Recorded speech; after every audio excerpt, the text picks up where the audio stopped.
আসসালামু আলাইকুম প্রিয় দর্শক বন্ধুরা। আইন আলোচনার আজকের পর্বে আমি advocate Sheikh Asif, advocate district and session জাজ কোর্ট ঢাকা।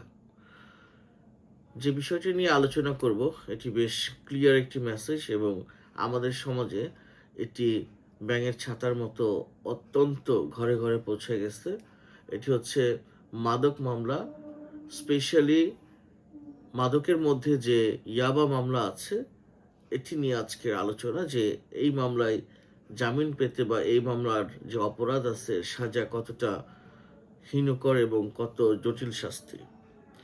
যে বিষয়টা নিয়ে আলোচনা করছি, যে আমাদের সমাজে যে যতগুলো ডোমেস্টিক ভায়োলেন্স আছে, যতগুলো রিজনে আমাদের সমাজে ডোমেস্টিক ভায়োলেন্স হয়ে থাকে, তার মধ্যে ইয়াবা হচ্ছে সবচাইতে সবচাইতে ব্যাঙের ছাতার মতো একটা বৃহৎ আকার ধারণ করেছে।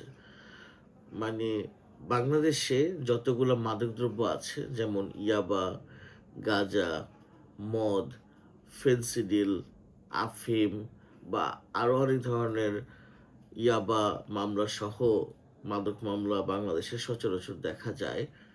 তবে যত ধরনের মাদক আছে এর মধ্যে বহনের জন্য সবচাইতে সহজলভ্য হচ্ছে ইয়াবা। এটি অত্যন্ত কম দাম এবং অত্যন্ত সহজভাবে এটি ট্রান্সপোর্ট করা যায়। এটি একটি ওষুধের পিলের মতো। ওষুধ যেরকম সাইজ, সেটা একটা নাপা ওষুধের 1/4 সাইজ।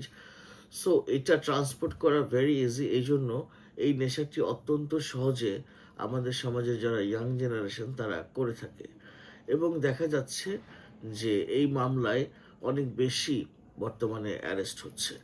এখন অনেকেই বলেন যে ইয়াবা মামলার সর্বোচ্চ সাজা কি? ইয়াবা মামলার সর্বোচ্চ সাজা যাবজ্জীবন কিংবা মৃত্যুদণ্ড পর্যন্ত আছে।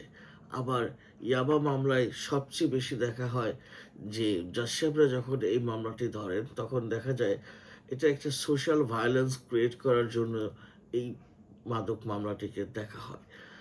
যে এই মামলাটি যেহেতু একটি ডোমেস্টিক ভায়োলেন্সের অন্যতম রিজন, বাবা থেকে সন্তানকে আলাদা করে দিচ্ছে, মা থেকে সন্তানকে আলাদা করে দিচ্ছে, ভাই ভাইয়ের শত্রু হচ্ছে শুধুমাত্র এই মাদকটির কারণে। এ কারণে যশবরা এই মাদক থেকে যাতে করে ইয়াং জেনারেশন দূরে সরে যায়, সেই কারণে এটার সাজা ও ব্যাপক করেছে এবং জামিন দেওয়ার ক্ষেত্রে কাস্টডিটা অনেক বেশি করেছে।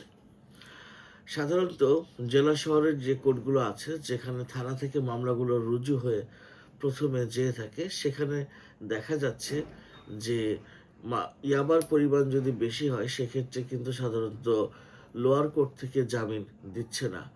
আমি ঢাকা জজ কোর্টে প্র্যাকটিস করি এবং সুপ্রিম কোর্টে আমার সিনিয়রদেরকে অ্যাসিস্ট করার ক্ষেত্রে দেখা যায় যে যে সমস্ত ক্ষেত্রে দেখা যাচ্ছে ন্যূনতম 100 পিসের উপরে যে ইয়াবার যে চালানটি অথবা ট্রান্সপোর্টের যে বিষয়টি পাওয়া যায় মামলার ক্ষেত্রে, সেটিতে কিন্তু সাধারণত লোয়ার কোর্ট থেকে জামিন করানো কমপ্লিটলি ইম্পসিবল হয়ে যায়, আনলেস অর আনটিল যদি বিশেষ কোনো গ্রাউন্ড থাকে, যেরকম স্ত্রী অসুস্থ, প্রেগনেন্ট, ডেলিভারি হবে, মা অসুস্থ, এই ধরনের বিশেষ কোনো রিজন ছাড়া কিন্তু লোয়ার কোর্ট থেকে জামিন করানো প্রায় অসম্ভব হয়ে যায়। এই ক্ষেত্রে সবাইকে আসতে হয় হাইকোর্টে এবং হাইকোর্টও এই ক্ষেত্রে যথেষ্ট একটা কাস্টডি ছাড়া জামিন সাধারণত দেয় না। এখন কেউ কেউ স্পেসিফিকভাবে জানতে চাচ্ছেন যে যদি 100 পিস ইয়াবা হয় সেক্ষেত্রে সাধারণত কতদিন ম্যাচিউর কাস্টডি করা হয়ে থাকে। দেখুন, 100 পিস কাস্টডি হলেও এটা সাধারণত কিছু ক্রাইটেরিয়ার উপরে ডিপেন্ড করে।